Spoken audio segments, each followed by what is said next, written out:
we doing? Are we live? We're live. We're live. What's up, guys?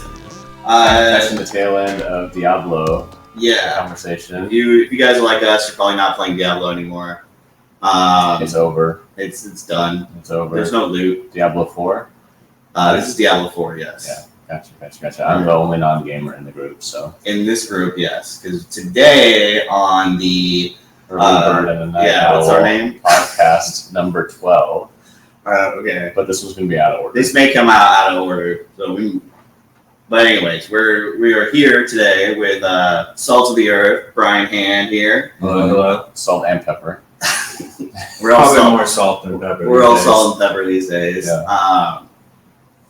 Brian is the owner and runs Hand Brewed Beer out here in Chatsworth, California. Namesake of Hand Brewed Beer. Just sounded good on the wall. Yeah. Yeah.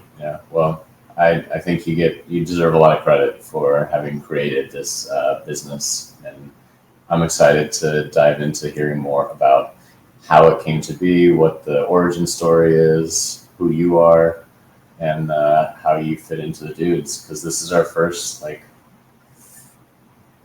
interview with an individual, kind of, right? Sure. We're just hanging out, though. That's true. We're kicking back. We're chilling. Brian. I'm getting all serious. Brian Hand Brewed Beer is going to be celebrating their 9th anniversary, October 22nd. So we can't wait to see y'all there. Where is it? So we're in Chatsworth, lovely Chatsworth, Northwest San Fernando Valley. Mm-hmm. So we're having a big old parking lot party for our 9th anniversary. Usually have a vendor market, bazaar, food trucks. It's a whole shebang. Nice. Bring the family out too. Definitely. Family, dog on leash. It's a good time. Absolutely.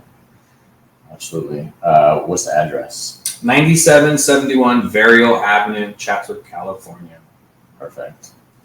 All right. We'll put more of that information in the details or the more info or Check whatever the show notes on the YouTube. So check out for that if you are in the Southern California area. Come drink some beer. Hang out with Brian. Brian's kind of a party animal. He's a ton of fun. I don't know if I want to be tell us some stories of being drunk, Brian, but we'll get there eventually. Should we start off with whatever this is called? Yeah, so Brian has given us this. Can you explain this to us, Brian? This is very spicy. So we have a beer that we call Chubasco. It's named after a type of Sonoran Desert storm. And this is a spicy IPA that is gonna have a lot of smoky side coming from a chile de árbol and heat coming off serranos and habaneros. But it isn't just the heat; it's more the vegetal side. You get that green of the pepper in there, and we've got a small but mighty colt that beg. So I said, let's turn up the heat this time. So what we do is we sanitize the peppers using typically tequila. Sometimes we've done neutral grain. Just got to sanitize stuff. We're introducing to our beer. We don't want to infect it. But the resulting liquid we've come to terms with is called culo que malo.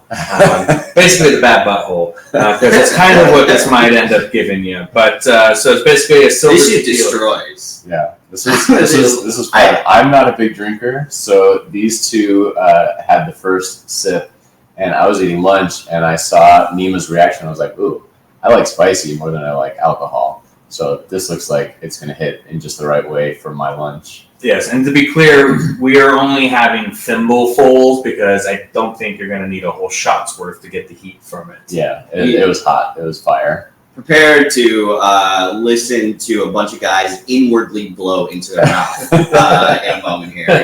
But cheers. Here's to Hand Brewed Beer.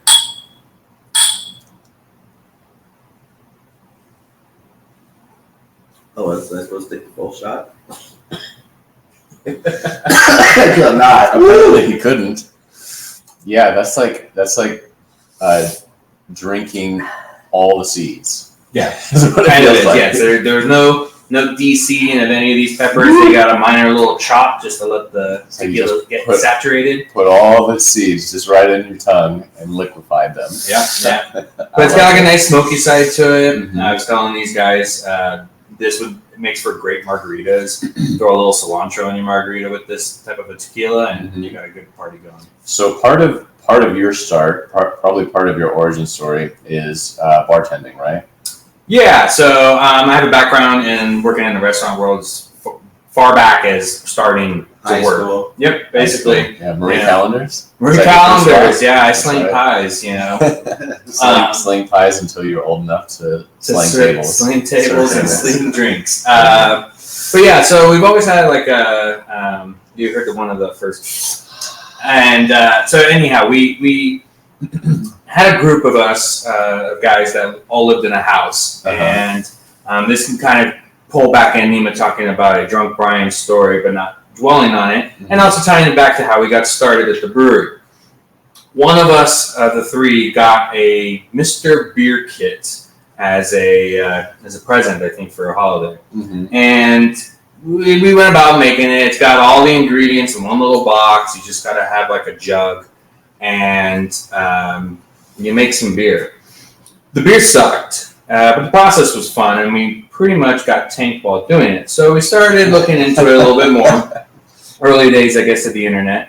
And the only difference is that now you're making beer instead of just getting tanked. Well, yes, now we're making beer. So we found a local shop that hosts the nation's oldest. It's the beer, wine, and cheese making shop. I always just Google those random 3 words, beer, wine, and cheese, and it gets me there. But they host the Maltose Falcons, which is the nation's oldest homebrew club. I know them. And this guy I work with is what is it? The person that makes wine. A vintner. Vintner, right? He's a vintner, so he's always talking about the Maltose Falcon. And I don't know your origin story well enough. Now I do. It lingers. It burns. Still burning, guys. Cool looking model. So Maltose Falcon is a valley. Yeah, it's a homebrew club. Basically, a bunch of guys. There were a couple women, but back then it was a very certain age group, and we walked in as 21-year-olds. You know, I don't even know if all of us were 21 yet, but you could buy ingredients on the wall and go make beer and have a good time. And so we wanted to see part of these meetings. We were definitely there just to get tanked on everybody's offerings and to pick up some tidbits and help. But let me be clear. We might have been making beer, but we were literally following a recipe on the wall. There was no science happening. We would measure exactly as the recipe called for, but we didn't do any of the like readings that would tell you what your gravity is and potential alcohol. And we never did any of that. We literally, after a month of waiting in a closet, opened it up and drank it and said, "High five, everybody! It tastes like 6%. Good job!" You know, and so we never knew. But it has since evolved. It has definitely evolved. Brian has become quite a chemist. I am a transient one at best. So I've always said making beer is kind of like making soup, and you don't have to be a world-class chef to make a good soup. You just have to kind of understand flavor and what flavors might go well together. And I mean, there is the experimenting of finding out if it does or doesn't. But you can usually, if you've got the ability to make a good soup, I think you can make a good beer recipe. And let the smarter than me science guys tell me, hey, this is a cool technique for making beer. But I digress. So time fast forward past this little college house. Somehow I ended up with some equipment and decided to just, try to be a better home brewer, start taking those readings and get measurements, and more for the sake of just repeating a beer. And the beer that I chose, the recipe that I chose to kind of spend like 7-8 months refining constantly was D's Nuts Brown Ale. Oh, nice. Yeah. That's nice. Classic. Yes. It's a hand-brewed classic. That is. We call it the beer that started a brewery. Oh, nice. Yeah, so it's kind of like our origin. So how hard is it to maintain consistency?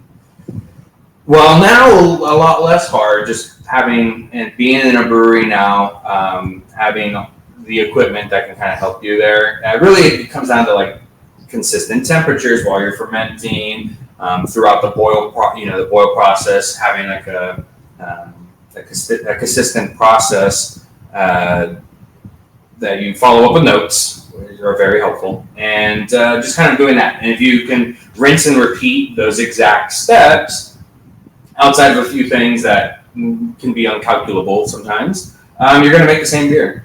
And without fail, D's Nuts Brown Ale has been that same beer, which is kind of where being a home brewer trying to get better led people to telling me, hey, you should try maybe opening a brewery.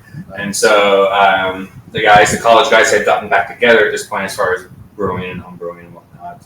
And we said, okay, all right. And so we spent a few years researching and business plans. Back then when we started, we opened in 2014, but we're talking 2012 and 2013. The landscape in Los Angeles was different. We were, I don't want to say pioneering, but we were kind of at this forefront of like, the government just didn't know how to deal with us. They treated us like we were Budweiser sized and we could pay Budweiser bills to get open, like permits and all that kind of stuff. So sounds brutal. It is. And so because we were kind of like a, like pool the money together kind of setup where, you gotta figure out a lot of stuff on your own.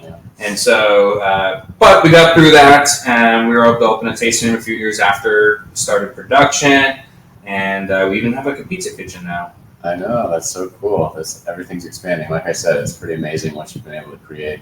Who else has been instrumental? Because obviously you're the namesake, Brian Hand Brewed Beer. I was dancing around their names earlier. The college guys that are still very much a part of this whole thing are myself, Brian Hand, Anthony Castaneda, and William Kaplinar. And we just had a lot of fun doing it together, and the idea of making a place where people can come and get a little glimpse of what we did and how we had fun doing it. Heck, that's why we've got a backyard theme like tasting room, because that's where we started brewing. It was in the backyard. All our friends would come over. It was always a good time. Nice. So now that you've been working like 9 years, you have the 9-year anniversary coming, like how is it working with your friends? Well, I don't work with all the friends as much as we might have over times in the past. A few of us still have day jobs. I'm here full time, but you're the only full time out of those three. Yes, of the three original founders. I'm the only full time. Obviously, working with friends can always be great, and it can always be bad. And I think, really, my experiences would probably pull from a little bit of both, but probably leaning more towards the good side. It's a fun business when you have those friends helping you on the fun side of it. So, and then knowing that there's, it's a lot of work, and there's times where you're gonna just be sweating your ass off, waiting for that shift to be over so you can have a beer. But that's, in the end, it ends up being worth it. Nice. What's the hardest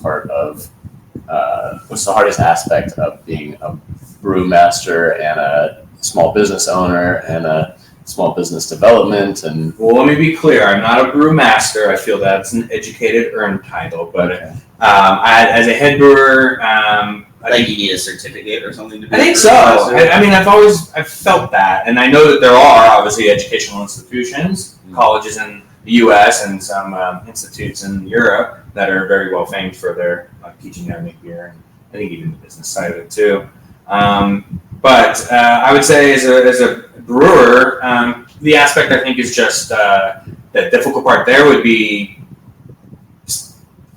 placating what you need to do with your core beers, like having that there, but also wanting to bring in new, try new recipes, but knowing that you have to bank on being able to sell it. Yeah. Because maybe as a home brewer, you spend $40, $50 and you make 5 gallons of beer, but we're talking, scaling many hundreds and hundreds of dollars on something that could be a lark. How many gallons of beer for each beer do you make at a time? So in brewing of our scale, we talk in terms of barrels. And there's many different size barrels in the liquor industry, but a beer barrel is 31 gallons. 2 half-size kegs, or full-size kegs if you're going to Bevmo trying to get a party on. So our system has gone from being a 5-gallon home brewer. We started our shop with a 2-barrel system, went to 6. Now we are currently on a 10-barrel system. So basically each turn of our kettle, we can make 20 full-size kegs.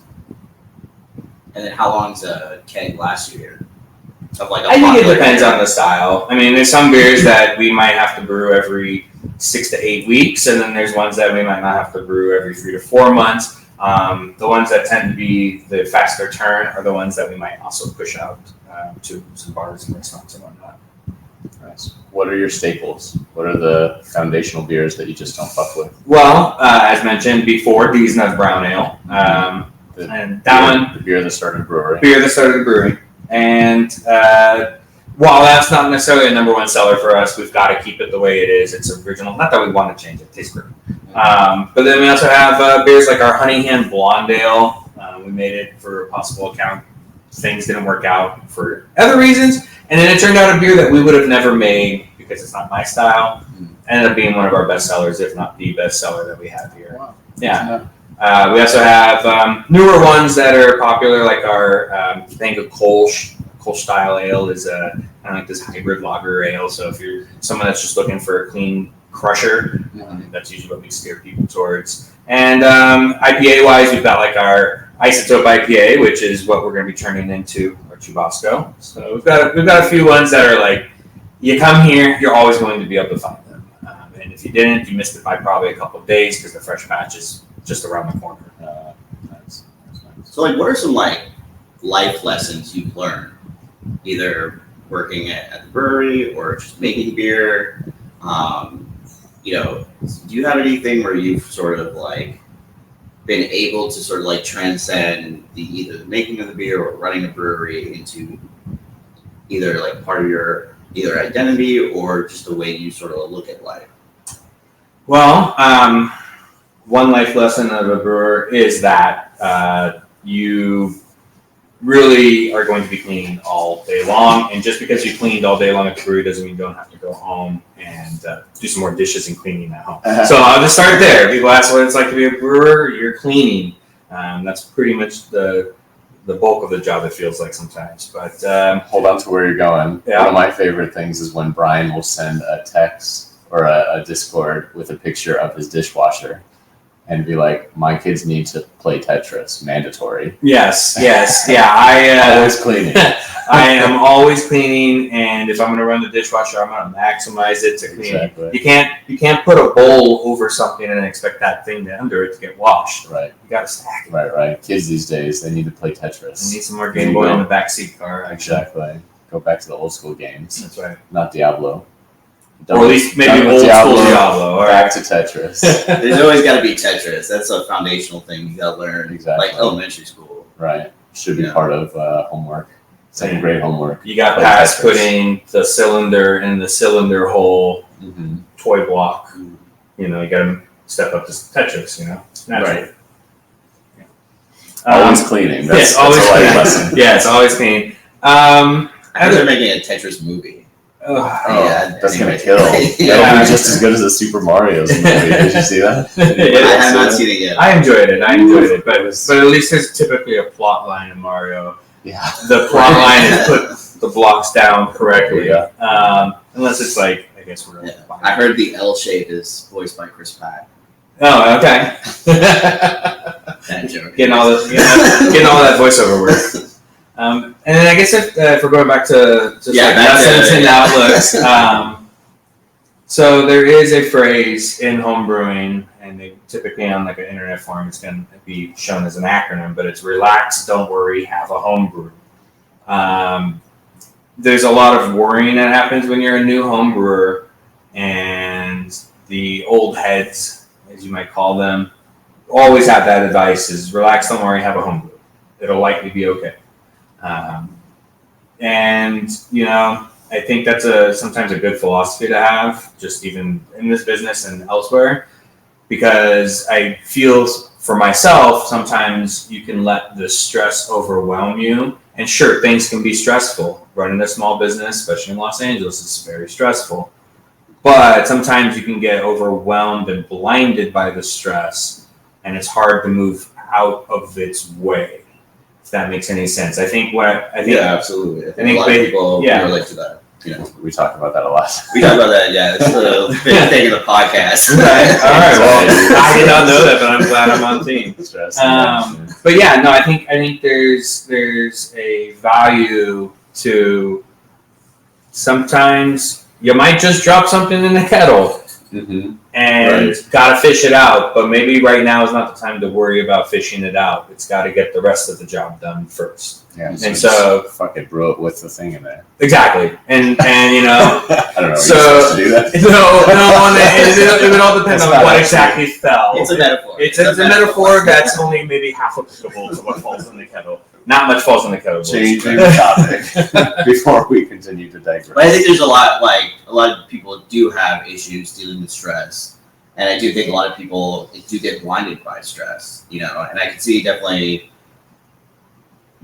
working in a place where you have customers coming in all the time, like things all of a sudden went from, you know, dead to super packed, and, you know, a lot of things are moving like really quickly all of a sudden. That can be stressful. You know, working on recipes, if you fuck a recipe up, you know, you feel like you're wasting money and time and stuff like that, and that can be really stressful. So, I mean, having some kind of tools at your, or learning some ways to deal with that stress can be really important for success. Is that how you got so great? Well, I mean, some people say it might be from business, might be from wife and children, but who knows? I think I was always predestined. This is a girl dad here. That's right. I am a girl dad. Girl dad surrounded by the ladies. That's right. I got 2 girl dads here. Yeah.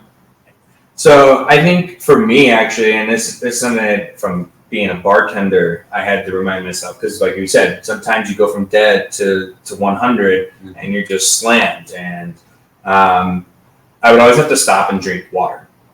And it feels like in that moment in the restaurant world, sometimes like I don't have time to do that. And that's probably the time you need to do it the most, because there's a good chance you're probably already dehydrated.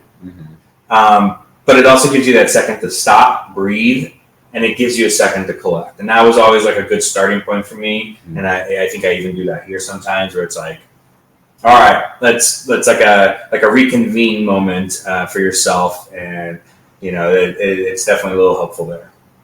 Interesting. So you're saying like you would drink a glass of water, and like just in the time that it would take to like drink that water, you could sort of like process things in your mind and all that. Just slam a cone of water at a restaurant.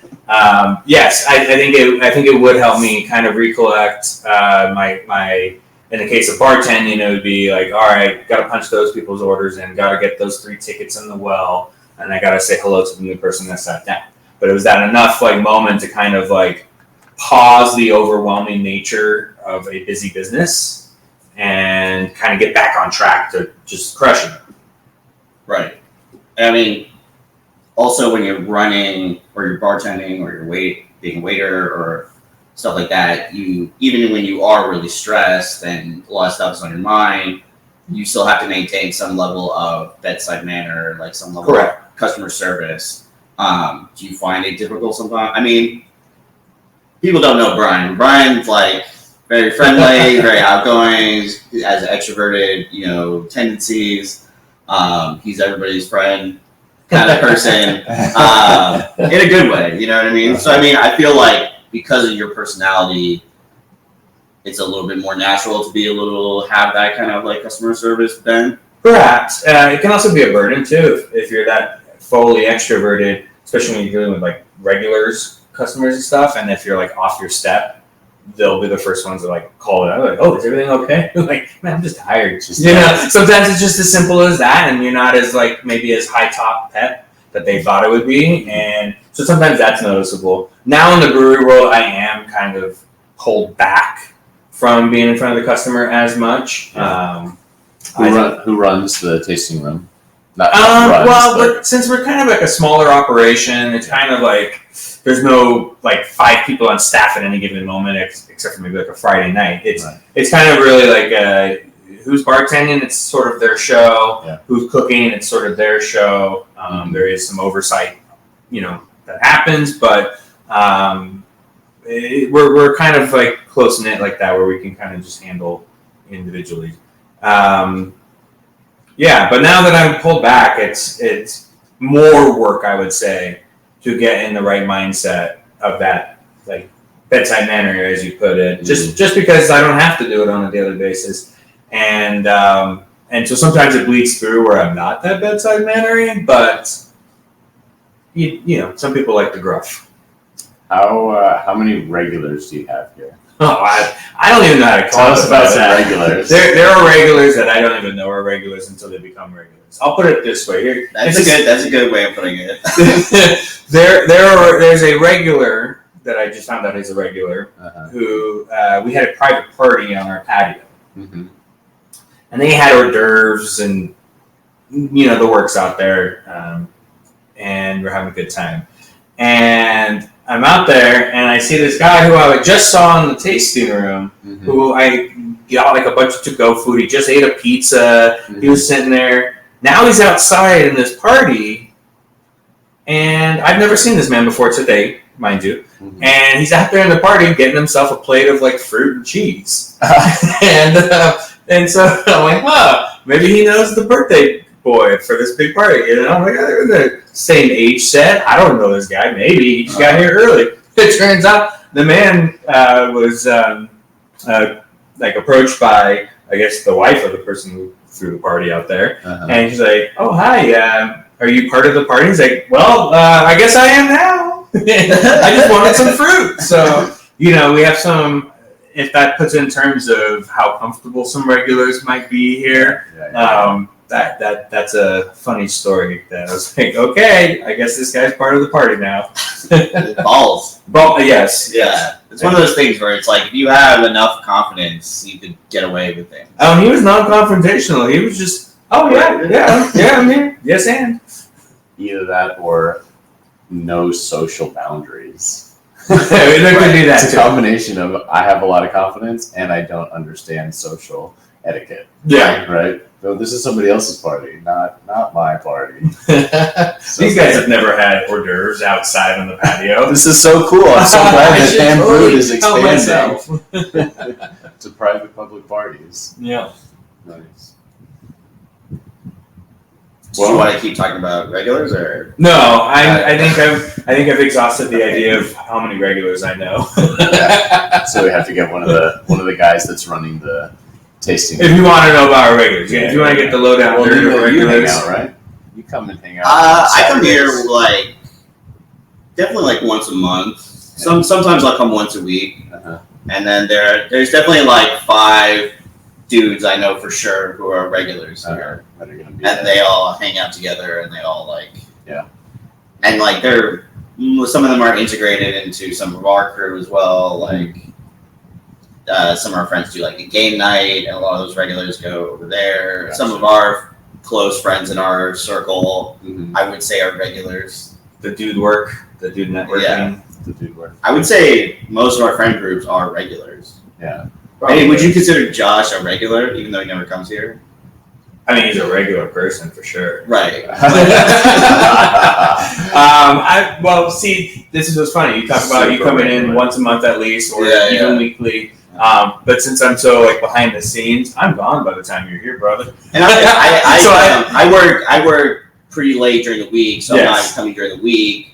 I usually will be here on a Saturday, correct? Which is the day you're for sure not going to be. Yes, yes, and actually I'll be at an event this week, so you might see me on a Saturday. Right. At an event here, or I thought it was somewhere else. We have beer fests elsewhere. We are in the beer world. There are multiple times a year. It used to be called beer season. Beer season's all year now, and it's festivals, places you're pouring. Most of them are, hey, give us the beer for free. I'm like, okay, no. But we do probably about a dozen beer festivals a year that we kind of like routinely do. And then you have employees. Actually, what I really want to ask is like, now that you have a tasting room, it's been almost 10 years now. You've gone through a lot of like permit hell, and you've gone through COVID. You have regulars, as we just talked about. We won't name, but do you feel like accomplished? Do you feel like you're sort of maybe not at the top of the mountain, but you feel like you made it? I don't know if I would say made it, because I just that brings up a connotation in my mind of what making it is. We are in like Hollywood, so if you make it, it means you made it. Yeah. Am I proud of the things we've built here? Yeah, I think we've got like a good place, a good neighborhood brewery that we can be proud of for people to come to and put out good quality beer and great pizza, and tend to have a good vibe here. As we mentioned before, family and pets on leash. Like it's a place where like kind of everybody's included. It's not an exclusionary place.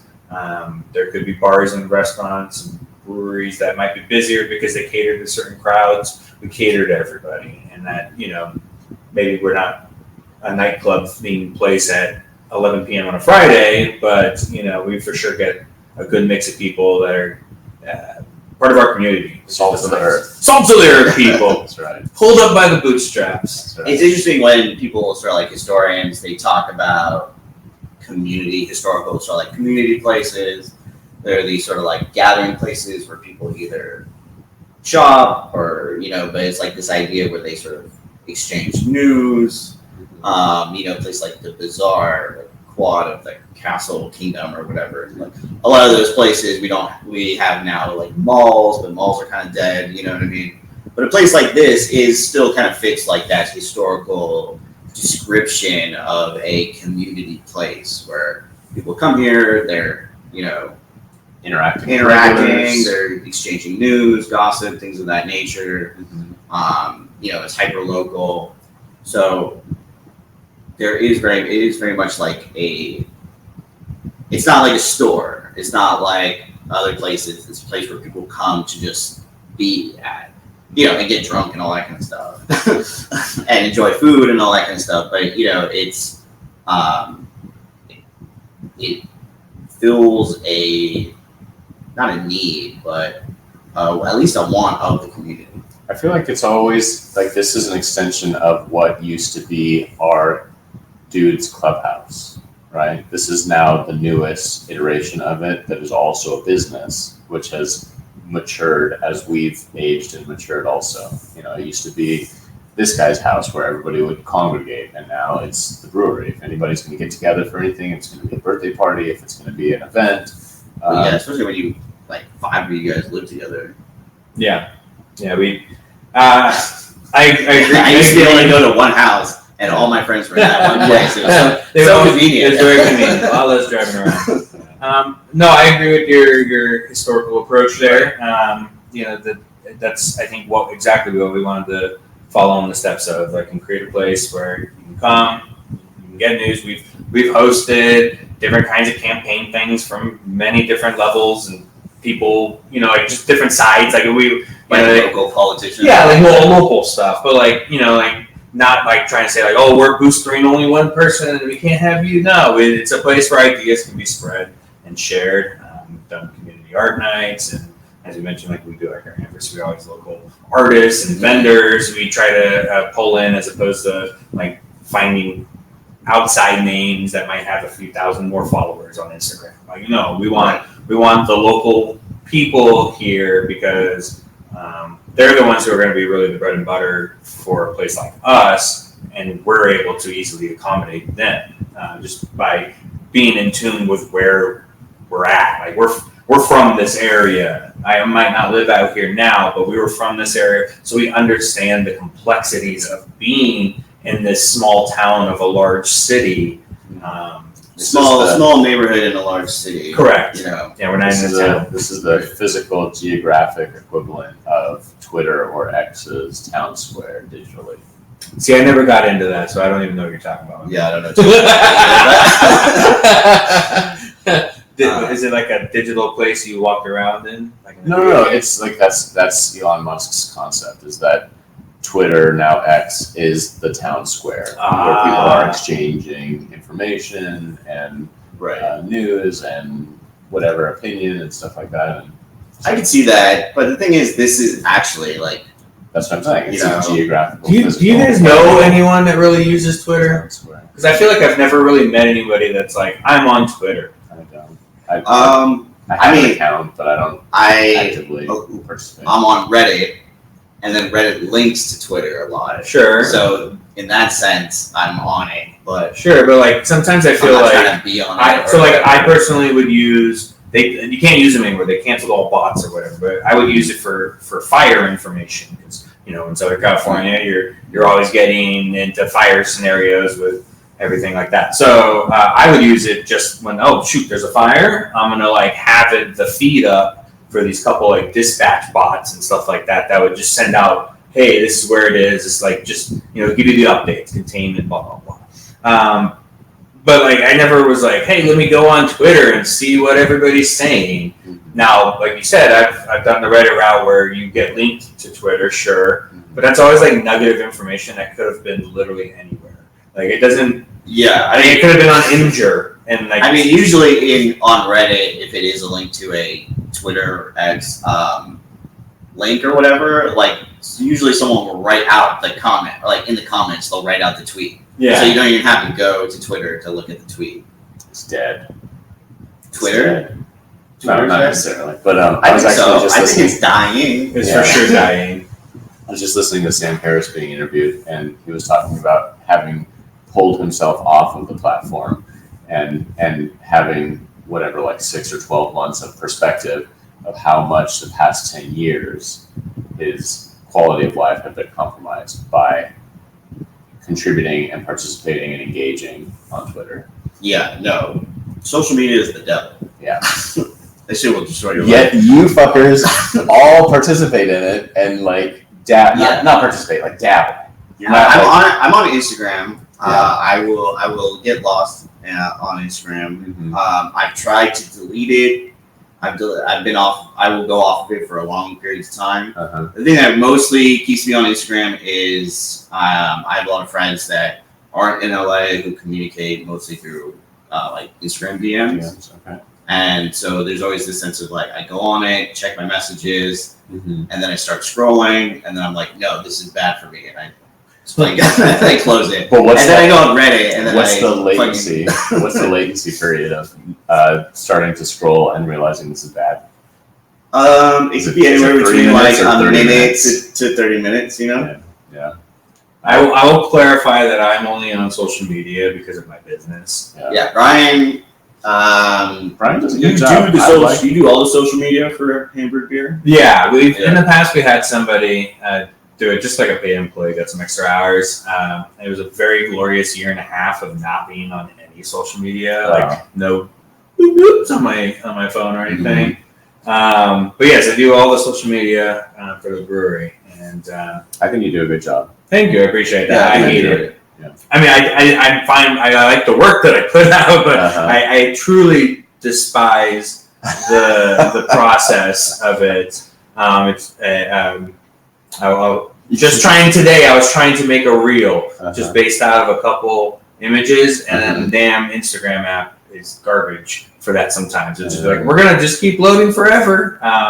But I digress. The thing I think I despise about the social media stuff is that truly I don't care about the people that I don't know. I get what you mean, Nima, when you say you hop in there for messaging. I have some family members, some brothers that we typically do most of our communication through Snapchat.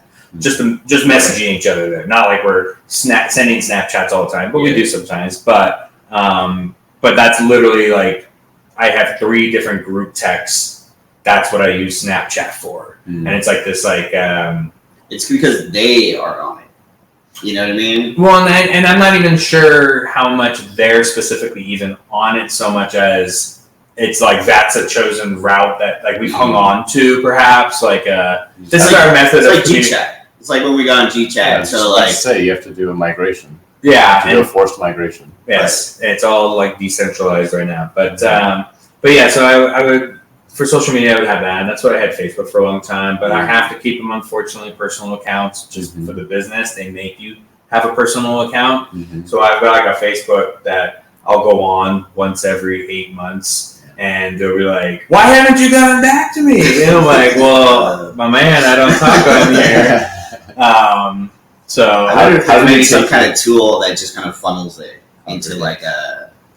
I mean, there probably used to be, but I think they're cutting down on bots. Because I used to, for Twitter, I used to use like a third-party app because it wouldn't drain my battery. Same thing, like all these apps, they just drain your battery because they're always like harvesting your data. Yeah. Because that's what they're making money off of. Like, hey, what do you want to look at? I can sell that ad and make money. Right. So I was always annoyed by like how much battery power all these apps took. So that was like a first easy push for myself to be like, nope, no more of this. Oh, you want to take that away? I guess I'm not using it. As these two guys would know that I'm sitting next to, I was very much on Reddit all day long. Yeah. And but We're all on that. I had my chosen app that I use, and when they did their big old cutouts in what was that, May, June? Recently, yeah.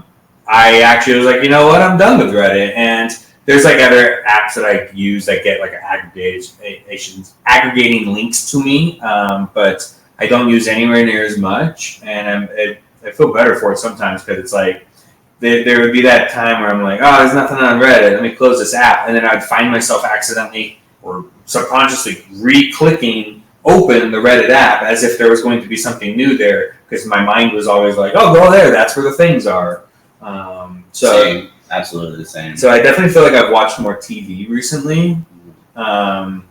Because instead of just sitting there looking at my phone, I was like, all right, let's put something on, like watch a movie. And so that's been kind of cool. I guess it's all just still my eyes being, emblazoned by pixels, but yeah, you kind of have like a little bit of almost like a withdrawal kind of like. I guess. I mean, it's a little bit more relaxing, kind of thing. Yeah. I've definitely had the same issue with both Reddit and Instagram, where I would just close it and then I would open it back up again. And I'd be like, I know. Me, it's like a smack my forehead moment. And I mean, like these sort of apps, they're designed to be like slot machines. You know what I mean? Like you're pulling on it, it's like wait, and you hope for something to just like burst open a dopamine hit in your brain, and you just kind of like you're constantly chasing that feeling. Same thing with Reddit. I mean, I feel like Reddit is a little bit better because maybe I'll learn something on Reddit. Whereas Instagram, I just hate myself after like I hate myself and I hate the people that post stuff on Instagram. Yeah. It's so cringe and so vain and so narcissistic and so like, why would anybody care about you? You know what I mean? Like, I realize I am lying. I do like to use one social media app, and it's called Be Real. Are you on Be Real? You still on Be Real? I'm on Be Real. If you don't know what Be Real is, it's a social media app where everyone in the world on the platform at any specific time of day, it's all randomized throughout the day, will get a notification that it's time to be real. You take a picture with your rear camera, so facing out, and then you take a picture with your selfie camera, and it's just two pictures. That's all it is. You can throw comments on there and stuff, but the only way to participate in it is to actually post within that time frame. Right? And you cannot see anyone else's posts unless you yourself post. And I don't go. They have like a discover mode where you can literally just scroll through everybody that just posted. And you can set it like I have, where I just have it with I have like friends and a couple. Is friends. Is it the same time every day? No. Okay. No. You get like a little. There's like a little chime notification that my children both know, and they rush over. They run over. They want to be real. And I have like it's like a Papa. My own unofficial rule is that I make a silly face and like absurd silly face in my Be Real, because why not? Like a real man. Like a real man, and not be afraid of a girl dad. Yeah, exactly, a girl dad. But that one's kind of cool because you get to see, because it is random times a day. If you're late, like past your 2-minute window, it'll tell people, oh, they took it 15 minutes late. If you retook it, like you didn't like that take and you did it multiple times, it'll say, hey, they took it 3 retakes. So kind of, I think the idea they are not there.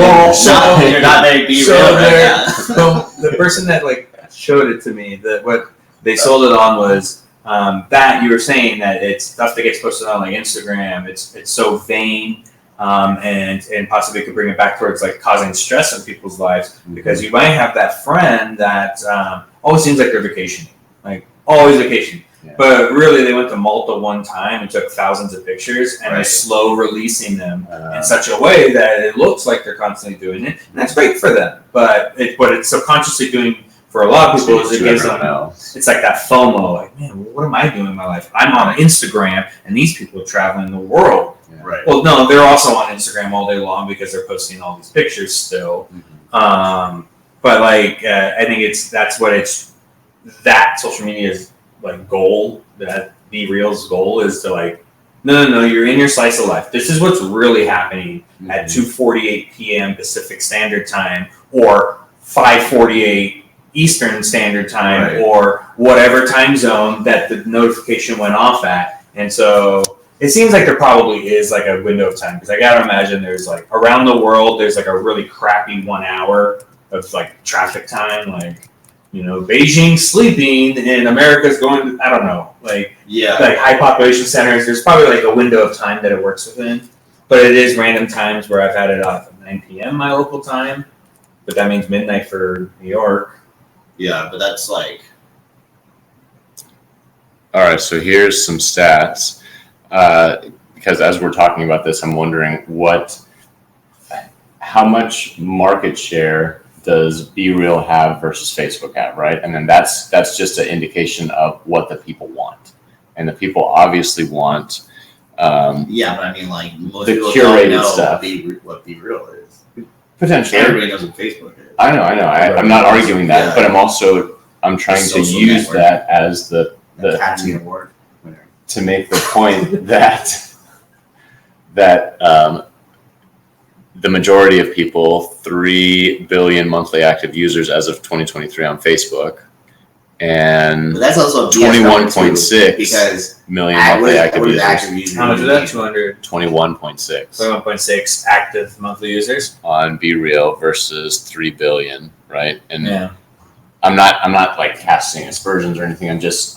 That's a pretty apples and oranges kind of thing, though. But it does speak to what people want, what people are going to social media for. Because I wish more people would be on Be Real and communicate that. And because they don't, I don't want anything to do with the landscape as a whole, right? Does that make sense? You don't want anything to do with Be Real? No, the social media landscape as a whole. Right? Yeah, but I mean, if you gave Be Real like 10, 20 years of development and like a whole like social movement and like a movie and all that kind of stuff with a celebrity CEO and all that kind of thing, I would love Be Real would be 3 billion too. You know what I mean? If it were still the same model, but is the model what's driving it? I mean, they've already made changes. If you're on time, you can take 2 extra pictures. But I mean, to be honest, I think I like the idea. Things like I like the idea too. And I do think it has potential, but I do think that a lot of people aren't down with that kind of thing. No, you know what I mean? They want to. Oh, you're getting the. But the thing is, like a lot. No. Sometimes I miss it. You know, you get that like phantom vibration in your leg, and if you're on vibrate, you might not notice. But the thing is, like a lot of people on Facebook, they don't have to participate. They don't have to whatever. They don't have to post anything. They just look at other things. A lot of times, like a lot of Facebook profiles may be business related and stuff like that. Be Real wouldn't be business related. We're being real. It's very different. Like, how did that? So I had an available Be Real extra picture to take. So I took a forward picture and I moved around and and then you just add it, and then you can put a caption on it if you want, and that's about it. Well, let's do another. This episode is brought to you by Be Real. That's right. Big bucks from Be Real over here with their 21 million monthly active users. Join the club. Right. I do wonder even if having 21 million active users is even anywhere close to being in the black for them. I gotta imagine their server requirements are pretty darn low, because you think about something like Facebook, and maybe that's why everybody's still on it, because there are stuff like, I know people that don't even do the social side, but they have Facebook for the marketplace, because they can get stuff off there that's pretty good. And I think that's just because of Messenger too. Yeah, well, I hate the Messenger. I hate Messenger. It's one of the only ways you can contact people. So like right now I have a client in Egypt, and the only way I can call him is through Facebook Messenger. Oh, yeah. You guys can't do WhatsApp? You don't know WhatsApp then? Can't do phone calls in Egypt with WhatsApp. Oh, really? Yeah. Is that because they hate Jews? Maybe. Whoa. Just saying. WhatsApp is very much an Israeli company. Oh, is it? At least I was today years old when I found that out. What do the Chinese use? For messaging, they have. What is the Chinese app? They have their own app. They have. What a dick. What is the Chinese only messaging app? Here we go. It popped up on Google. What is it? Top 3 Chinese apps and then WeChat. WeChat. WeChat. Come But I on, think we can Nima. use all those here, right? I've heard of WeChat. Yeah. WhatsApp is definitely the Israeli. I'm a SMS or Discord guy these days. Please, I wish everybody would just go back to texting. It'd be so nice if we didn't have to have a million different apps dinging you that you have a message. Maybe not a million, but more than I mean, 2. look at Mr. Popular over here. You have all these like people on all these different apps like I trying would- to contact you. I went to my Instagram and turned off all the notifications, except for I missed the one that tells you that you got a notification while you were in sleeping mode. Or some shit like that. So now the only notifications I get on Instagram are you got a message when you were specifically not wanting to get messages, and I'm telling you right now. How did I miss that one to check off, right? Yeah. For No, fuck's sake. Discord's great. Discord is great. Discord is great. Everybody should be on Discord. Mm-hmm. Let's That's if we're gonna keep one of them, let's keep that. How many other servers are you guys on? Because I'm only ever active on Dudes, too. Brian's on like 685. I wouldn't call it that many, but When I see Brian's like Discord, it's just like Straight circles, like just all the way down. there It's like the different there faces are of the room. there are quite a few. Besides like our dudes chat, like our group chats that we have, the people that we know in our life. You might not know this about me, but I am a Grand Vizier of a certain secret organization That's of right. space pirates. Brian is a space pirate. Grand Vizier is my exact title. So You're like the head of the team of the guild or whatever, or So there's a video game called Elite Dangerous. It's sort of dying. It's being lapped by a couple other games that came out. And then there's Squadrons. Now this company that puts this game out is a British company. So there's quite a few people that are in Europe that play this game.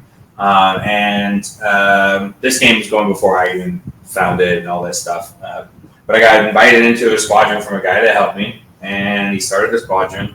And we, at our peak, we still have a lot of people in the server, a few hundred. But at our peak, we had probably about 350 actual members, plus another like 150 what we call comrades that can come in and like hang out in their server. Comrade. So we are the Imperial Corsairs, which are technically pirates, but they're more like privateers. If we're going for lore, as the founder, the viceroy, that put into its lore, because this game is about lore. The original storyline of Elite Dangerous is from 1984 games and books, talking like Atari or Commodore like level of gaming back then. And so it's like been many sequels. Yeah, exactly. Into this game and books and lore.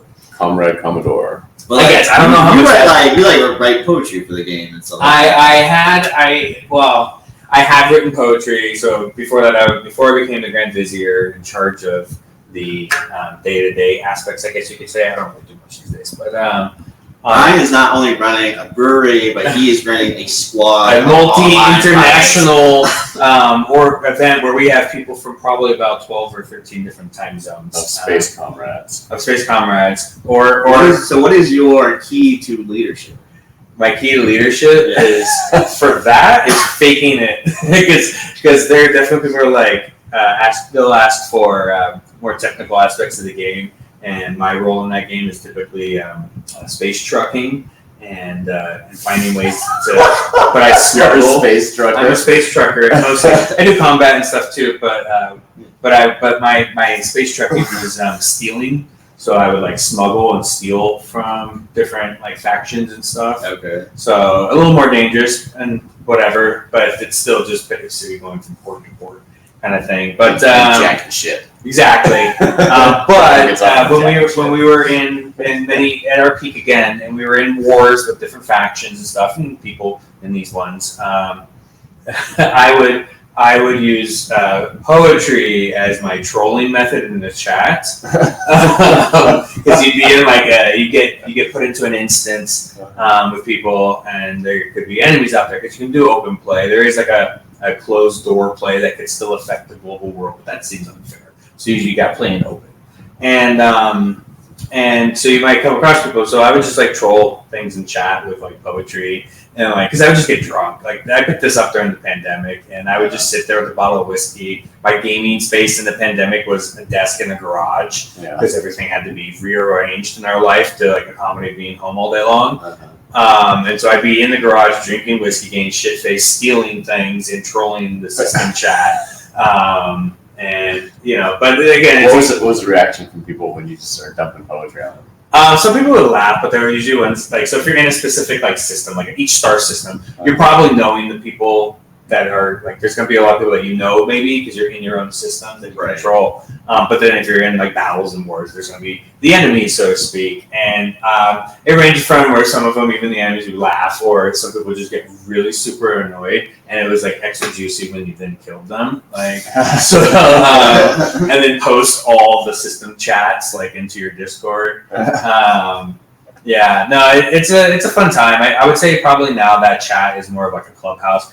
Because of my like station in this space video game squadron, I was made ambassadors or put into all these other servers with all these other clans. So I literally have like a folder that'll pop open. There'll be like a dozen different servers that I like joined out of being like, yo, I'm the person, so you know who to ping. And I set all those ones to like ping only. Like you have to like specifically call me to like get me to come to this server, otherwise I'm never coming here. Because you're dealing with, the game is still pretty big in terms of if it's connected via Discord, so like intrinsically. So are you on it every day or no? In that server, yeah, I go on that. I would say I go in that server not nearly as often as our group chat that we have, but pretty darn close. And for the most part now, but in the game. In the game, not the Discord. The game, unfortunately, life is a little too busy now for me to play kids and business and stuff. So I don't really get to play too much. Usually when I'm going in, it's kind of doing like maintenance work, like going like accept some applications or promote somebody like in game. Like it's almost like a little second job in a way. Well, it can be. All video games are? It can be, but like at this rate of the game that we're at, video games are a struggle of man versus machine. Yeah, I mean at our peak, you might have gone online at any given time of day, and there would be 40 people from our squadron in game playing. Yeah. Now it's probably like one or two people that you might catch. It depends on which time zone you're kind of eclipsing, because like the person who founded it, he's in New York. Some of the other head people I know a couple of them are in England in various different spots. None of these people know each other in real life. A few people in like Turkey, I think. We've got somebody in Manila that's pretty high up.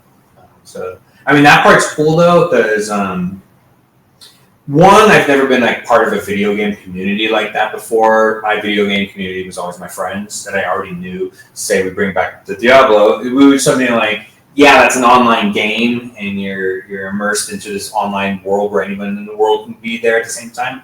But I would go on and play at the same time as my friends in Call of Duty, where like, hey, you want to go play? Let's hop on. Yeah. And you're playing against people that are everywhere else, but like you're not really communicating with them. Yeah, I understand what you're saying. So like this one, we'll use Discord chat to talk in game, like in stuff, like So for this one, it's kind of cool having such a access to a world perspective, in like a chat setting, and one where we like, as much as there's memes and stuff thrown around, it's respectful in there. Like, we actually like are pretty good about like kicking out bigots and people that are gonna like. There's a lot of people that come in there, whether they're part of us or ancillary comrades that are part of trans community, part of like just different identity, communities. So we've kind of fostered a place where people do come for advice from people. Like, hey, I know real world advice. Like, hey,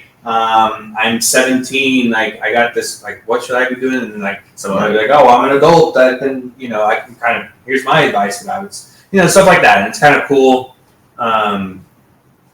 It's all based around the game is why this group of people have come together. But like I would consider some of them my friends. I've met a few. I've met one of them. He brought his whole family out here from New York, and cool people. And, Nice. That's cool. and yeah, it's cool. It was a cool experience. That was the first for me. And Like he came to the brewery. yeah, they came. His family had never been to California, so he took his family. Did the whole amusement park tour. It's insane. Too many days at an amusement park is too much. We did like 5 days at Disneyland and Universal together. My sister goes. So she works at Disney now. Yeah. She goes almost every day. Disney people are weird. Yeah. She goes to Disneyland Disneyland every day. almost every day. Oh. At least 2-3 times a week. Whoa. Does she Without work? her child. She By doesn't work. herself. She works. Yeah. I mean, is it like she stops in for half an hour and then she goes? She'll go. Yeah, she'll go for like an hour, 2 hours. So just go get a funnel cake and go on Magic Mountain. Get her steps in. Yeah, I guess. There you go. That's Okay. good exercise. I mean, it's Disney people are strange to me in that the people that have Disneyland tickets, like you say, without their child, Yeah. that are season ticket I mean, holders. for only saving grace, she gets free entry because she works for the company. Well, yeah. But like, Still. Sounds like she'd go there. it's still like you have to drive. Yeah. She doesn't live. She lives on like Yeah. Van Island. Sure, I don't know if I should say that on the All air, but Gotcha. she lives close. She's a valley kid. Yeah. Wow. That's the track for Disneyland. Yeah. So, yeah. I guess we could go to like Six Flags every day if we wanted to. I used to do Six Flags all the time because my kid lived in Valencia in Santa Clarita, and so I would chaperone all of her middle school friends, and just like these kids were tough too. They were like 12, 13, and going on all the fucking rides. They were way braver than I was, and so Six Flags is dope. I love Six Flags. I remember when Magic Mountain is the best. I can't remember the last time I went to like the park, but you know how they have the water park next to it. Mm-hmm. I met a guy there. Yeah. Who he'd been coming every day for the past 6 years. Oh, that's very cool. Yeah, and he was like had all the he had all his patches on him. Okay. And he like showed Lots me. of flair. Yeah, it was like this was the first year, this was the second year, Oh wow. and Oh, I see. Gotcha. Yeah. He's got all of his season Yeah, passes, lanyard things. So the It's coolest. a bandolier of passes. right. There you go. The coolest slide at Six Flags, the water park, Hurricane Harbor. You go all the way up, and then you stand in this tube, and they close you in, and then it leans you back, and then there's a speaker behind your head that's the sound of a heartbeat, and it starts going faster and faster and faster, and then the floor drops out from under you, and you just go straight down. It's the one that you see as you're walking up, where everybody's off of the actual slide, and then they land on the slide. That's the best. We went on like a Wednesday afternoon when everybody's at home doing homework, and I was like, "Fuck it, we're gonna do this." And it was completely empty, and the only line was, "How fast can you run up the stairs to do it again?" So I was just like doing it on repeat because it's just a huge your heart just drops out of your chest. That was Nice. fun. We should do a Six Flags day. That'd be dope. Okay. It'd be weird. I think the last time I was at Six Flags at Magic Mountain, I took acid with my sister, Oh, nice. and they have this ride called Where'd you go Tatsu. on? Oh, Tatsu. And Tatsu's And the it's best. if you've never ridden it, it leans you forward so that every seat looks like it's the front row, and you're kind of like flying. Yeah. And on a tab, I was definitely flying. I was having a blast Yeah. on roller coasters while tripping balls. Oh, man, that sounds like a lot of fun. Sounds like even more fun than me hanging out with middle school kids. Probably. I was with my family, so we had to kind of not act like we were fully on that. We're gonna go off on this ride now. Yeah. Hurry, run! Nice. Yeah, Magic Mountain's the shit. Good stuff. Definitely. Good stuff. Good stuff. When do your kids start doing crazy stuff? Actually, going back a second, did you said they're conditioned to know the Be Real tone Yeah. notification? Sarah too, your youngest. Yep. Yeah. They She know. knows. Probably, Pops right up. probably encouraged more so by her older sister, who's 7, Right. than just being a cognizant 2-year-old. Mhm. But they do know. They know that a certain noise means you could probably get a picture taken, and They perk right up. Yeah, and a couple of their aunts and uncles are on it, so they get to see that. And your older daughter is definitely as goofy as you are. And both your daughters. They're both Your distinct daughters are personalities, but they Yeah. are clowns. So they're Clowns all all the time. for getting in front of the camera and making a memory. Oh, my wife Jen does not get in front of the camera for that. If she happens to be in it, I'll just let her know ahead of time. You're in it. Jen's the only reserved person in the house. In that regard. And if you know me, and you might, and it's always a funny thing for me to say, but I'm the one who tries to tell everybody to be quiet in my house. No way. They have to use their inside I would have voices. never ever thought that growing up, knowing you. This is how you know I've grown as a person. I know I'm loud, Yeah. and I've seen it. So I've known Brian since 7th grade. Yep. So 12 years old Something to like that. 38, something like that. 22, 26. No. About Yeah, 26 years. Wow. Yeah. That's yeah, Long time. long time. My grandparents just had their 67th wedding anniversary last week on Thursday. That's great. 67 years of being married. I'm never gonna hit that. That's just not in the cards for me. Right. He's got to be 150 now. I'm too late to the game.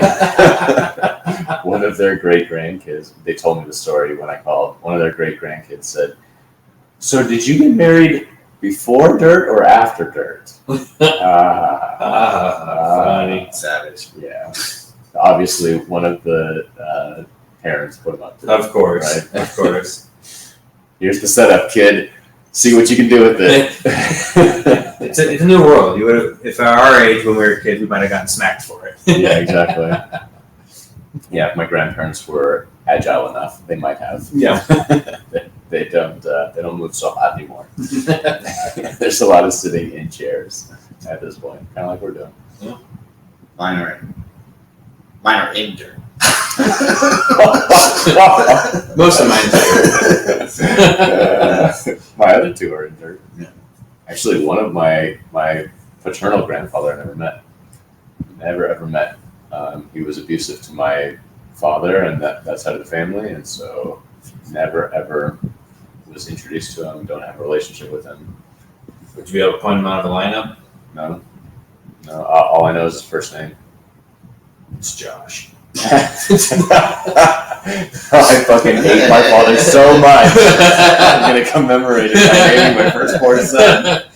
Sometimes you gotta let the pain seethe, you know? That's right. See, for the rest of my life. For the rest of your life, son.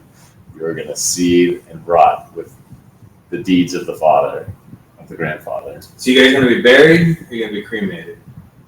If we're talking about in the dirt. I don't know. I haven't thought about it. Yeah, I haven't thought about it. I know halakhically, Judaically, that you're supposed to get buried. That for some, your soul doesn't transport if you're cremated.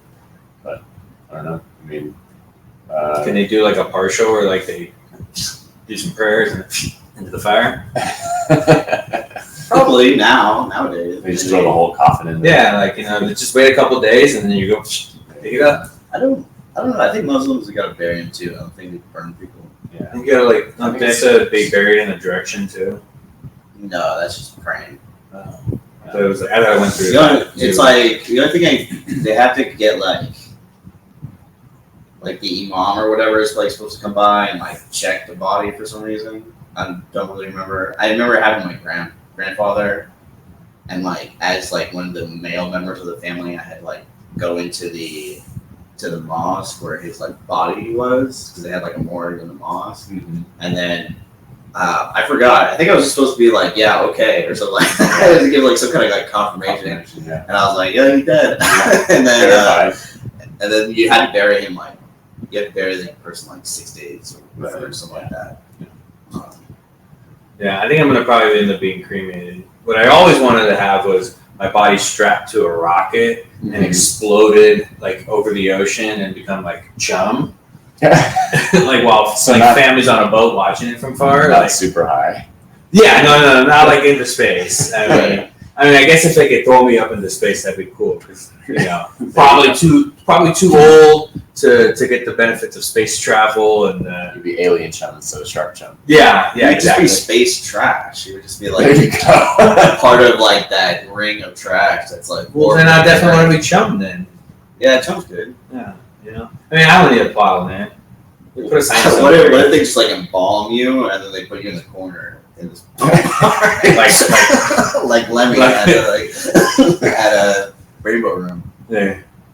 I don't know about that. I don't know if they get That's me bad right for now. business. That's bad for business. Well, unless like people coming in like, unless you like have me oh. posed in some sort of like Yeah. hugging like thing where like you could like take a picture with Brian. Like, Right, yeah, like you got like the Ronald McDonald on the bench. we're so family friendly here. You can take a Right. picture with the dead guy. Yeah. the dead founder. Yeah. Namesake. Yeah, Well, we just go through your B reels and figure out which pose are like the best. Which I think they do save. I don't know. Maybe they don't save.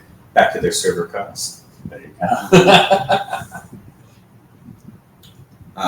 I personally and you could actually relate to this. Did you go to the skydiving trip with me and Max? No. Okay, so you were there. I think you dove. I with was the Jeff, reason right? we went skydiving. Oh yeah. I broke up with a girl and said, "Hey, everybody, want to go skydiving?" I thought it was for Max's birthday. No. No, it was just you. Okay. I mean, I'm sure we probably lumped a bunch of stuff in there because we were like 8 of I us. thought it was that went. somebody's birthday. Whatever I it was- was. Living in San Francisco at the time.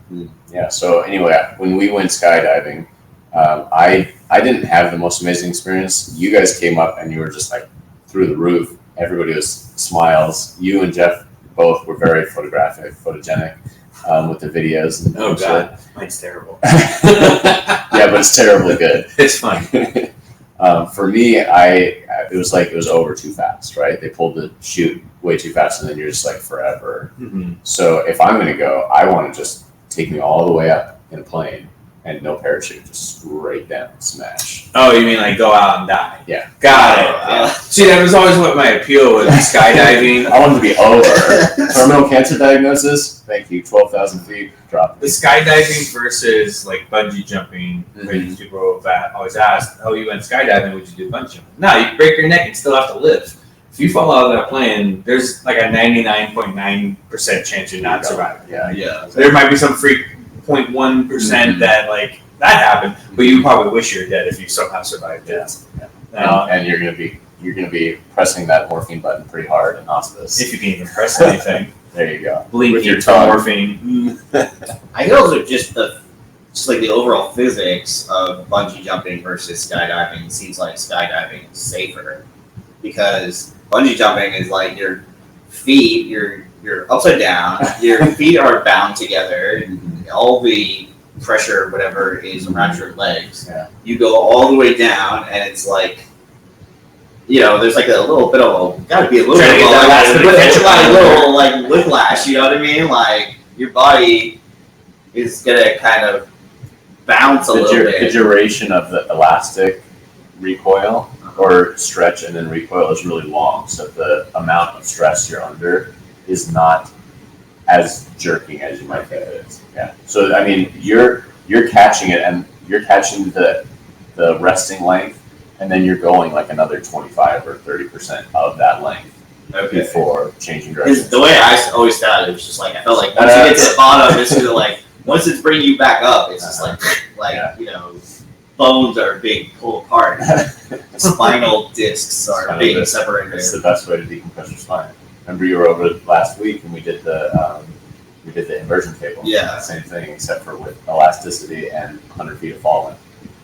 Yeah, that hurt my lumbar. Oh, you didn't like it? I mean, Oh, I liked it a lot. maybe I gotta do it more, but It's tricky. Yeah. You have to. Your body has I was to acclimate. kind of like, Fuck you, it Josh. was a little bit like not fuck you, Josh, but like, ooh, fuck you back. Like, You should do an episode upside down. huh? You did an episode upside We down. did I like And it was funny too because I went to my acupuncturist the next day, and I was kind of like, just warning, like my friend put me in this thing or whatever, and my lower back kind of hurts now. And she was like, "Oh, like how long were you like in it Upside for?" down, yeah. And I was like, "Maybe like a couple minutes." Yeah. And she was like, "Oh, you're supposed to only be in it for like 20 seconds." Oh, really? Yeah. It's, Fuck that. I hang out for 10 minutes. I hang out for 10 minutes. I do like some ab things. I twist this way. I reach that way. and then she was like, "Yeah, I can tell your like back's like tight or whatever." It takes some getting used to, just like everything else. I don't think there. I don't have it yet, but it did feel good. Yeah. In the moment. In the moment. I definitely stand up sometimes. I'm like, oh fuck, this is gonna be bad. Right. Like number one, dizzy because I'm completely upside down. It's not like an inversion table where you go backwards. It's one where you go forward. So you're completely vertical, which is very cool. I was a little bit worried because I was thinking, oh, maybe there was just like my bones and shit or whatever. Not my bones, or just shit in the back or whatever was like out of place. It's kind of how your spine is And at then- this point, right? It's just a bunch of shit matched together And between then like bones. it got pulled out, and then it was like trying to go back, but it didn't go back all the way. It's just a bunch of dookie between your vertebrae. I mean, it's inflamed dookie. That's like, That's what we're gonna have after Culo de Malo. Yes, Malo. Fuego in, Fuego out is a lifestyle choice. This guy should talk about it of anybody. This guy lives off of antacids, huh? I mean, I take it daily, of course. It's been cleared by my doctor. Yes, but you are so committed to the spice. No, it's when I'm off of it, To the heat. it just sucks. Even if you're not doing spice, I have to literally cut out like all spice if I check out.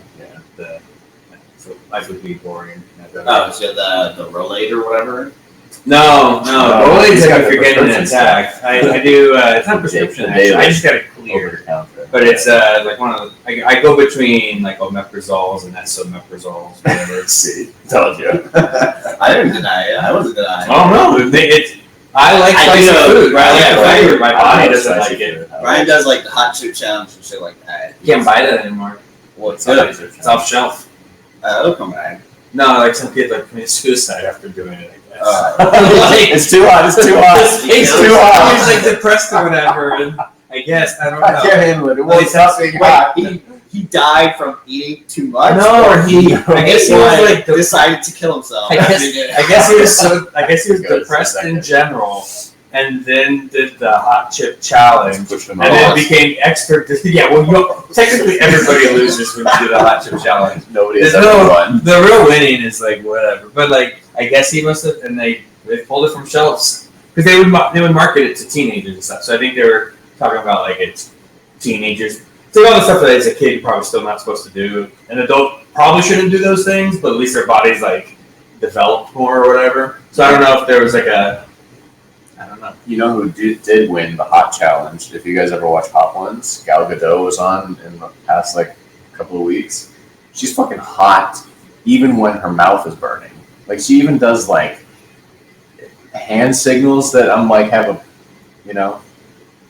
a boner. Clearly. while she's doing I got so hard watching her. watching her suffer. Suffer, Eat chicken. Jesus Christ. Nobody else has ever looked that good in that much spice pain. There's some funny ones on that show. Yeah. Watched the Jennifer Lawrence one recently, and She just fell apart, right? yeah, she got through it all, but she was Yeah. hilarious because she's like just bawling. Yeah. And like She's still like 14. yeah, even though Basically. she's like 36. Yeah. But, She's like a 14. Melissa McCarthy was pretty funny, like from this like current season. She You was, watch that. yeah, it's always the ones that like get through it, but like complain about how they don't understand why anyone would do this. Yeah, and the like, whole time. The whole time, like I mean, the guy's a pretty good interviewer, so He's a you usually great you interviewer. get some good questions out of him. Mhm. But then there's always like a few that are like the people that are lame that like I guess like bail out. Mhm.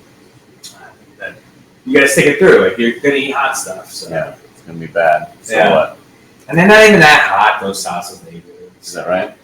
I mean, some of them are hot. Don't get me wrong. I'm But sure, like I'm sure they're just. I feel like the first two are going up down. there's when they go through the line, if you're to like look at them, they tell you the Scoville ratings and stuff, and they're usually pretty mild to start. Yeah.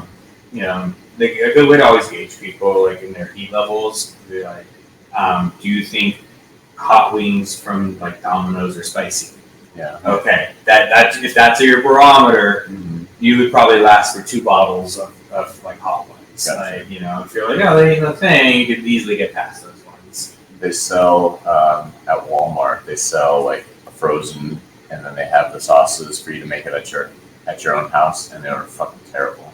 It's like the worst thing I've ever had. Of the So hot bad. ones, Yeah, or yeah, of like already cooked chicken, frozen, oh, that are like balls, not even wings. It was really, really that's bad. weird. Yeah. That doesn't sound good. Really bad. Shame on you, Hot Ones. such a good show. Just And leave the fucking terrible sauce. Oh, like products. their branding. Their branding. It's Yeah, like a chicken nugget pack. yeah, basically. Yeah. Damn. So the real key is just make fresh chicken nuggies, then do the sauce challenge. Probably. They should do the same thing, but instead of hot wings, it's dabs, like hot dabs. Mm. And then it's just like stronger and stronger weed, and then I would try really- to have like the conversation going. I have like one real experience with dabbing. Or at least it was like my Falls asleep. first time dabbing. And it was going to a dispensary. Very anticlimactic every episode. Oh, he passed out again. Interesting. Going to a dispensary, Who's gonna pass out first, Where I the bought- host or the guest? apparently enough stuff to get a dab. And I said, "What's a dab?" Uh-huh. Because I didn't know. And I might have been in college at this time. And so then they bust out a bong. I'm like, oh crap, a bong. I'm really gonna get ripped right now. And then they bust out a butane torch. And I'm like, oh god, what am I doing? I'm freebasing now. And then so they and this is like I'm going into a weekend. I'm like, I'm buying weed for the weekend. Mhm. Hell yeah, gonna be good times. Mhm. And I do the dab It's like 2007. somewhere around there, and I'm like, like coughing like a chimney from it. And I sat in my car for 37 minutes or so Uh-huh. because I could not physically do anything. Like I couldn't think. I was like drooling, saying to myself, "I don't like this. I don't like. Why did I do that? I had things to do." Uh-huh. And then I didn't smoke for 2 days. Yeah. So I did that whole weekend. I was supposed to get high and have fun times. I didn't even smoke. It was Friday afternoon. I did myself in. Yeah. No kidding. Yeah. So I'm not really big. That's how I would you be a get worse yourself- guest ever Right. if it was the dab ones.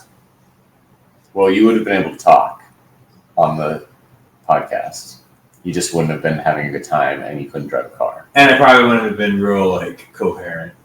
But we love Brian when he's not coherent. Fair enough. Yeah, we'll have to have a podcast episode where where we're all hanging out and doing it instead of But stuff. 11 a.m.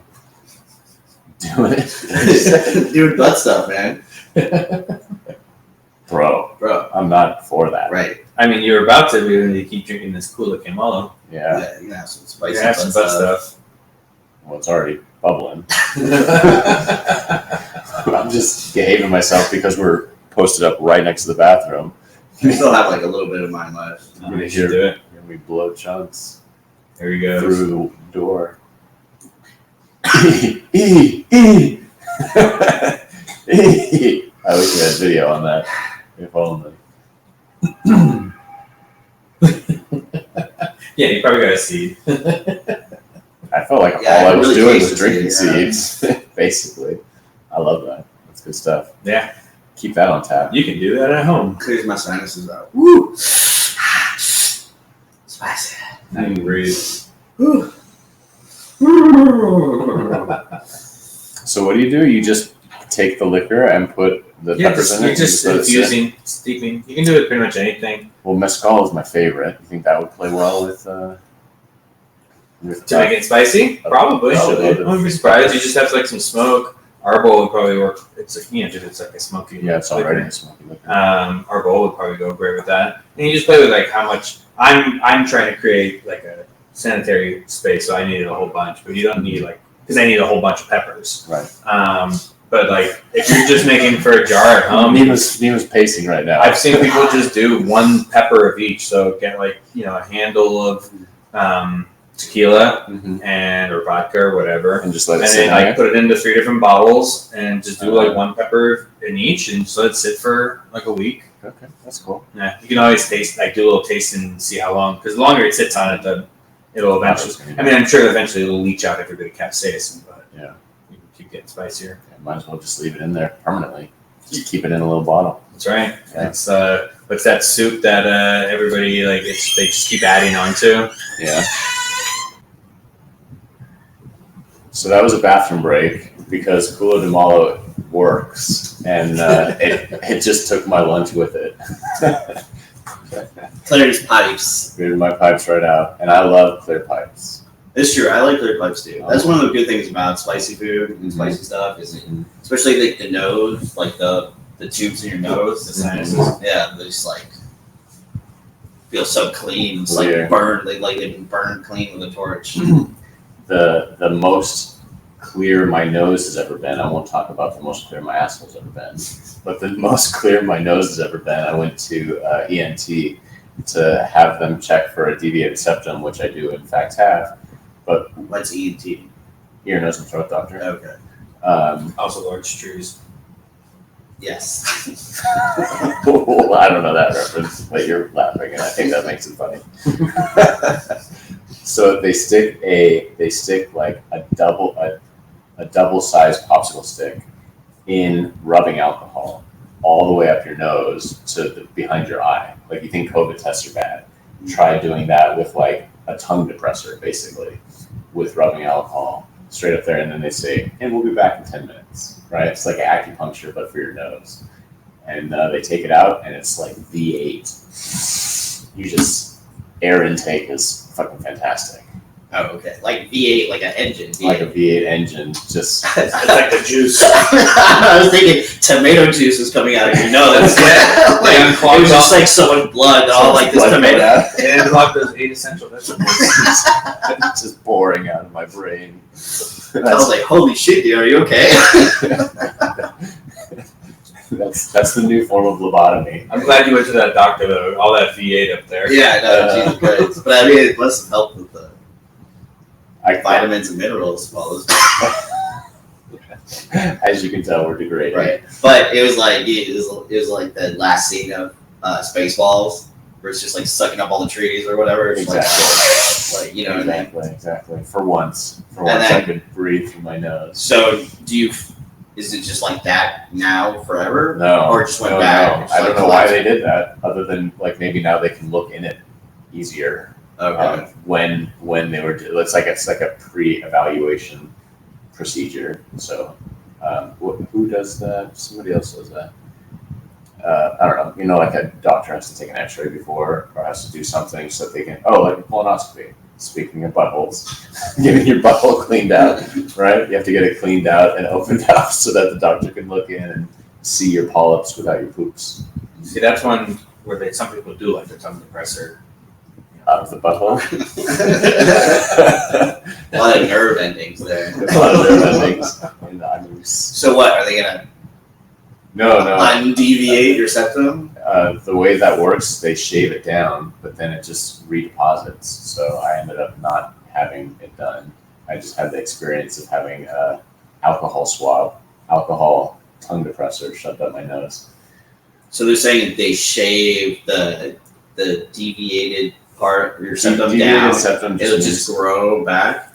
kind of like you end up with like this fucking broken nose, basically, for however many weeks, and then sooner or later it's just going to kind of grow back, right? Anything that it's like you have bunions, Yeah. right? So if Right, they shave it Oh, down. actually, I don't have bunions. I just had gout. Thank We're God. saying you had like some bone pieces growing Oh, out. I of have your heel foot. spurs. There we go. Heelsburgs. Wow. And so And those, I think, also are things that if you trim them back, they can they grow back. regrow back and Yeah, exactly. reoccur. But I mean, like, if you have an undeviated septum, Mm-hmm. that seems kind of worth it to have that sort of manicured over time, right? For the time being, until it grows back. Yeah, but then you just get it done again. But it's like having your nose broken for 2 or 3 weeks. Oh, Yeah. how long does it grow back? It grows back I fast. don't know. I don't. Wasn't severe enough that I went the route of having it roto-rooter You just get punched in the face every few months. to make it worse. Yeah, you just got. Well, you gotta like punch the right direction, right? If it's deviating one way, you go the other. I think I saw this guy on the internet, you guys are and confusing what a deviated septum is. Yeah, oh yeah, Nobody well, knows what it is except for me. this guy, it was kind of like, you know, like those chiropractor guys on the internet, on YouTube, and they just like crack the shit out of people and everything. Yeah. So there's a guy like that, but he does it for your nose, Uh-huh. and he like gets on top of you, and then he puts his 2 thumbs on your nose, and then he like cracks it, and like the people that he does it to, they like get up, they're like, oh my god, They're like, I could breathe for the first time in my life, or whatever. Whew. Did you guys ever do something like that? No. No. No, hell no. No. The fact that they gotta get on top of you. Well, I mean, he's got to get like, Just the right position. yeah. So deviated septum just means that the septum, which is a growth, like you've seen a skull, right? It's two holes for your nose. It's like instead of like two straight lines, it's like kind of got a zigzag, right? No, it's just grows out a little bit. Okay. So it impedes with your nasal sinus so that you can't draw air in as well. Right. Right. It's like if you have your nose plugged with one finger, but it's like that all the time. So, why? Why? Yeah, why does it grow like that? Why does Brian have heel spurs? Why do people get arthritis? Why do people have flat feet? Well, some of those things have answers to them, though. I mean, like Genetically. there's genetically, nature over time and stuff. So, what is why did our bodies be like, let's grow this second part and block nasal cavities? It's not like it's by choice. It's just a design flaw, I think. Right? You're a factory second in terms of sinuses. I mean, yes. I'm a factory second in terms Right. of sinuses. I mean, I guess I am too. So, I mean, I definitely, I very rarely will have both nostrils clear, Yeah. and they switch. Mm-hmm. So yours probably isn't so severe on one side, but you just have a narrow nostrils. I was just born with narrow nostrils. You could get one of those breathe right strips. Have you seen those? I have, yeah. Those help a lot. I've used those when training for exercise, and it's just like How do those work? it's a metal strip inside of a fabric that's adhesive on one side, and so when you put it on your nose, which is bent at the angle it is, it wants to return to straight, and so it just lifts your nose away from your nostrils. That makes sense. Oh, And so you just instantly have bigger nostrils. interesting. TIL. Today I learned that. Today you learned. And today we learned a lot about hand brewed beer. That's right, kids. That's right. We hope to see everybody here on October 22nd. Yeah. Please come back on the podcast again. The Nuevo. Definitely, it's fun. Thanks, guys. And if you're still listening, you're a miracle. And if you're in the Chatsworth area, if you're in the Los Angeles area, come out to Hamburg Beer on October 22nd. Join in the festivities. Get local. Early Bird and the Night Owl will be there as well. No. The early bird will be there. Early Night Bird owl will be will there. be. Early Bird and Brian Hand. That's right. There as Yeah. well. I will definitely be here. Night owls will FaceTime in. There you go. Excellent. We'll put them on a robot, drive around. Yeah. All right. Peace out.